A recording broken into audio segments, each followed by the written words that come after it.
Okay, there is something suspicious about the international tour date. Taylor has 2 shows in Mexico City in August, almost immediately after she wraps her US leg of the tour, and then she doesn't have another show until November. All of September, all of October, no shows. This is suspicious. And coupled with how Karma opened up with this shot of Taylor with scales, of course, with all of the Grecian decor in this, it also is a clear reference to Themis. But so many people pointed out this is also a reference to Libra. And Taylor has been incorporating a lot of astrology into her music videos. And this is the sign of September and October. So part of me feels like it's not coincidental that then September and October are blank here. It's possible that another re-record is coming in that time if we think about the timeline of Fearless and Red. Fearless was like a smaller and softer re-record era, and then Taylor went all out for the Red re-record era. If she mirrors that same pattern again, it would make sense for her to have a smaller, slightly softer Speak Now, although I do think it's going to be more than we got for Fearless, and then go all out for Reputation or 1989, which are the 2 most theorized next option for a re-record. And having 2 months off would allow her to do that.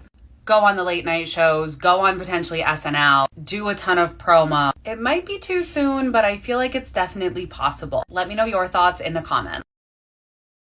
Swifties, I was right! We have our first international dates of tour. Taylor announced the Latin America 2023 dates, and they are sooner than expected. She is going to Mexico, Argentina, and Brazil with barely a break after her US leg. She has 8 dates in Latin America and 3 in Brazil, in Rio, and then Sao Paulo. And you guys, the special guest is Sabrina Carpenter. Taylor has not been to Latin America, and oh my gosh, this is amazing. This is more international dates than she had in total on the Reputation tour, and it's only the Latin America dates. We know she's going to Australia. We know that she's going to Europe. This is the most exciting news. Latin American Swifties, congratulations. Mexico City, Buenos Aires, Rio, Sao Paulo, you guys are going to have the best time. And Sabrina Carpenter as an opener. Oh my gosh. Happy Friday, everyone. This is,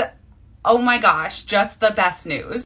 Why is there a 2-month gap in the first international tour dates that Taylor has announced? Almost immediately after her US leg wrap, she heads straight to Mexico City to perform 2 shows before August is over. Then she has nothing for all of September and all of October. And it's not until the second weekend in November that she has another show. So what's happening in those 2 months? I have a few thoughts. 1, she could have other international tour dates during that gap. I'm thinking maybe some Canadian tour dates. There have been rumors about her adding just a few more US shows, although I don't know if I want to feed those rumors because that's going to be crazy. But that combination could pretty easily fit into that 2-month gap. She could also potentially head to Europe for some of that gap, or maybe even all the way over to Asia and Australia. I have this habit of trying to do things by proximity with Taylor. Like, oh, she's on this coast, so she's not going to want to do such and such, or she's going to easily be able to do this thing. But then I remember that she's Taylor Swift and has a private jet and can go wherever she wants. Although I will say that constructing this stage might add a hiccup to that, so she might have the dates a little more grouped together. But do remember that on the Fearless tour, she hopped from the US across the pond to Europe and then back across the pond to the US, so really anything's possible. Do you think that she's going to put more dates in those 2 months off? Are they truly going to be months off? Or is it going to be something else altogether? Let me know your thoughts in the comments.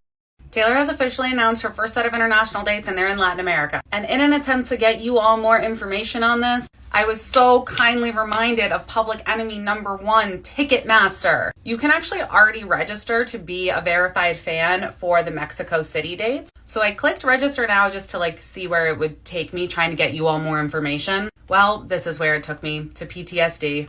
Waiting in the line to register to be a verified fan to then potentially, not definitely, potentially get a pre-sale code, which will then allow me to wait in a queue again to maybe get the chance to buy seats. And that's all hypothetical because I'm not registering to go to these shows. I'm just being reminded of what it was like to be a fan in the US.